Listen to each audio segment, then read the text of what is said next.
जीवन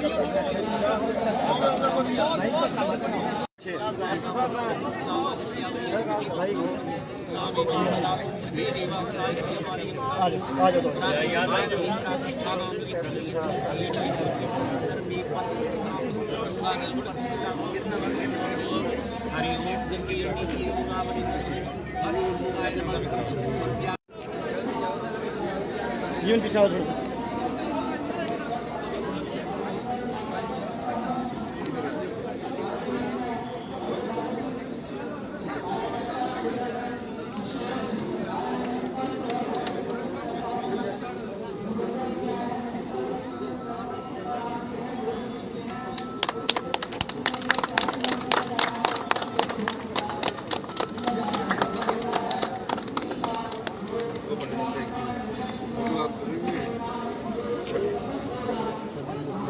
ऐसा अद्भुत संविधान दिया है जो कि हमें स्वतंत्रता और प्रत्येक नागरिक को समान अवसर प्रदान करता है। हमारा कार्यक्रम है और हमीरपुर में आज अंबेडकर जयंती जी की मूर्ति का शिलान्यास उद्घाटन मेरे द्वारा हुआ है।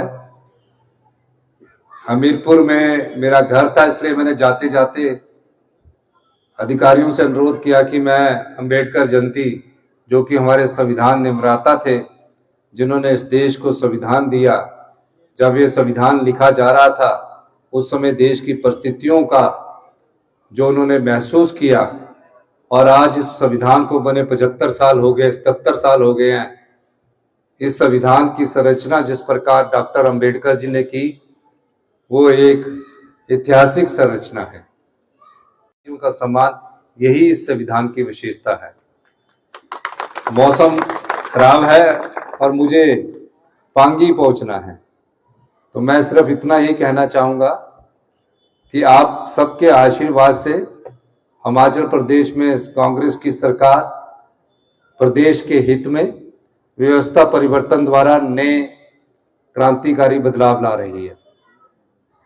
और मेरा ये मानना है कि जिस प्रकार की आर्थिक स्थिति में पिछली भारतीय जनता पार्टी ने इस प्रदेश को छोड़ा, और उस समय वो डबल इंजन की सरकार कहते थे, तकरीबन उस डबल इंजन की सरकार को 2017 में जब वो सत्ता में आई और 5 साल वो सत्ता में रही, 1 लाख करोड़ रुपया जनता का उन्होंने बर्बाद किया। उन्होंने 3200 करोड़ रुपया हमें, जब जीएसटी लागू हुआ तो जीएसटी कंपनसेशन सेस के रूप में हर साल आता था। फाइनेंस कमीशन की जो आरडीजी ग्रांट थी, जो 18-19 में जब उनकी सरकार आई तो 14th फाइनेंस कमीशन की आरडीजी ग्रांट थी।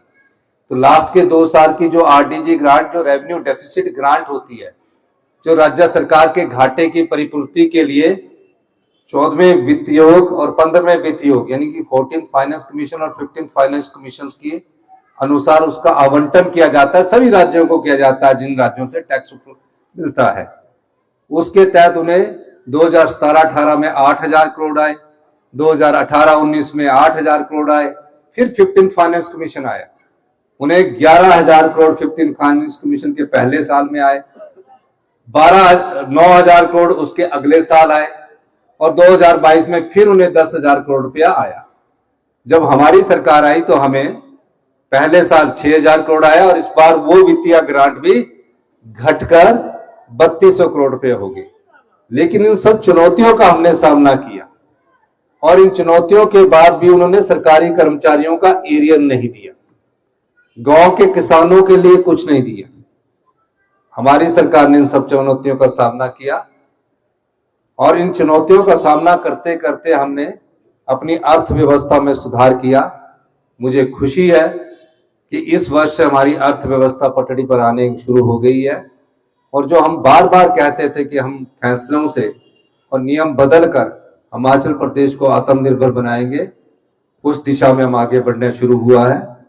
और मेरा ये भी मानना है कि जिस प्रकार पिछली भारतीय जनता पार्टी के समय में शिक्षा के स्तर में गिरावट आई है, हेल्थ सेक्टर में गिरावट आई है, आप हॉस्पिटल में जाइए, पीएससी में जाइए, हर जगह आज लाइनें लगी होती हैं। 900 स्कूलों में से हमारे प्राइमरी स्कूल खोल दिया, सीनियर सेकेंडरी स्कूल खोल दिया, टीचर उपलब्ध नहीं करवाए गए। और आज सरकारी स्कूलों में ये हालात है। मैं खुद सरकारी स्कूल से पढ़ा हूं कि वहां एडमिशनें कम होती जा रही है। हमारे क्वालिफाइड टीचर है, इसलिए हम शिक्षा के स्तर में भी Rajiv Gandhi day boarding school लेके आ रहे हैं।